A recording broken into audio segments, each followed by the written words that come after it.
الرحمن الرحیم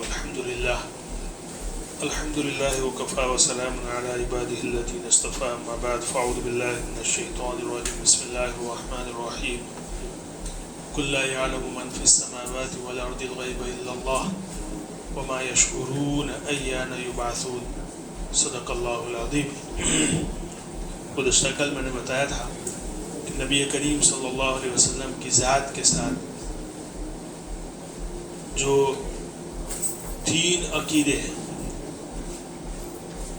کہ جس کا ظہور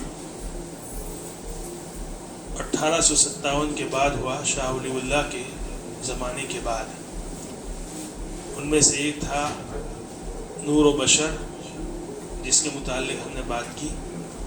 آج ہم بات کریں گے علم غیب کے متعلق۔ علم غیب کیا مطلب اس کا؟ غیب کا معنی پردے کے پیچھے جو چیز چھپی ہوئی ہو۔ علم غیب وہ باتیں جو مخلوق سے چھپی ہوئی تھی، یعنی اللہ کے اعتبار سے علم غیب نہیں، یہ مخلوق کے اعتبار سے علم غیب۔ یعنی بہت سی باتیں ایسی ہیں جس کو اللہ رب العزت نے مخلوق سے چھپا کر رکھا، اس کو ظاہر نہیں کیا، اس کو کہتے ہیں علم غیب۔ اس کے متعلق اہل سنہ والجماعت کا عقیدہ یہ ہے کہ علم غیب ذاتی طور پر اللہ کے ذات کے ساتھ خاص ہے، اس میں کوئی نبی، کوئی ولی یا کوئی فرشتہ کوئی اس میں شامل نہیں۔ یہ صاف عقیدہ، علم غیب ذاتی طور پر اللہ کے ساتھ خاص ہے، اس میں کوئی نبی، ولی یا کوئی فرشتہ کوئی شریک نہیں ہے۔ البتہ اللہ رب العزت اپنے خاص بندوں کو یا ولیوں کو یا نبیوں کو کچھ باتیں مطلع فرمائے، یہ الگ بات ہے۔ کچھ باتیں جیسے میں مثال دوں گا، میں نے پہلے بھی بتایا تھا کہ اللہ تعالیٰ بندوں تک پہنچتے ہیں یا تو وحی کے ذریعے یا تو کسی خاص بندے کے دل میں اللہ تعالیٰ کوئی بات القاء فرما دیتے ہیں، کشف فرما دیتے ہیں یا الہام ہو جاتا ہے۔ یہ سب چیزیں الگ ہیں۔ بہرحال میں جو بات کر رہا ہوں کہ اصل جو ہمارا عقیدہ ہے صاف شفاف کہ علم غیب ذاتی طور پر اللہ کی ذات کے ساتھ خاص ہے، اس میں کوئی نبی، کوئی ولی، کوئی فرشتہ شامل نہیں، الا ہے کہ اللہ کسی کو مطلع فرما دے، وہ بات الگ ہے۔ جبکہ مسلمانوں ہی کے دوسرے جو فرقے ہیں ان میں سے ایک فرقہ، اس کا خیال یہ ہے کہ اللہ رب العزت نے نبی کریم صلی اللہ علیہ وسلم کو ما کان اور ما یکون، یعنی جو کچھ ہو گیا اور جو کچھ ہوگا مستقبل میں، ان سب چیزوں کا علم نبی کریم صلی اللہ علیہ وسلم کو دے دیا ہے۔ چنانچہ تمام مخلوقات کا علم اور قیامت تک ہونے والے جو واقعات ہیں ان سب چیزوں کا علم نبی کریم صلی اللہ علیہ وسلم کو دے دیا ہے۔ ہم یہ کہتے ہیں کہ یہ عقیدہ صحابہ کرام میں سے کسی صحابی کا نہیں تھا۔ پچھلے 1250 سال میں، یعنی 1857 سے پہلے، یہ اس عقیدے کا کوئی تصور نہیں تھا، یہ بعد میں پیش آیا، بعد میں بہرحال اس کو کریٹ کیا گیا۔ ہم یہ کہتے ہیں قرآن اور حدیث سے اس کی تائید نہیں ہوتی۔ کیا؟ سیدھی سی بات، قرآن اور حدیث سے اس کی تائید نہیں ہوتی۔ قرآن میں اللہ رب العزت فرماتے ہیں سورہ نمل میں، قُلْ لَا يَعْلَمُ مَنْ فِي السَّمَاوَاتِ وَالْأَرْضِ الْغَيْبَ إِلَّا اللَّهُ۔ اس آیت کا ترجمہ یہ ہے کہ اے محمد صلی اللہ علیہ وسلم، آپ لوگوں کو کہہ دیجئے لا يعلم من فی السماوات والارض الغیب الا اللہ، کہ آسمان اور زمین میں کوئی نہیں ہے جو غیب کو جانتا ہو سوائے اللہ کے۔ دیکھیں کتنی صاف آیت ہے۔ دوسری آیت اللہ رب العزت فرماتے ہیں قل لا اقول لکم عندی خزائن اللہ ولا اعلم الغیب۔ اے محمد آپ کہہ دیجئے، کیا کہہ دیجئے؟ لا اقول لکم عندی خزائن اللہ، میں یہ نہیں کہتا کہ میرے پاس زمین کے خزانے ہیں، ولا اعلم الغیب، آپ یہ بھی کہہ دیجئے کہ میں غیب کی باتوں کو نہیں جانتا ہوں۔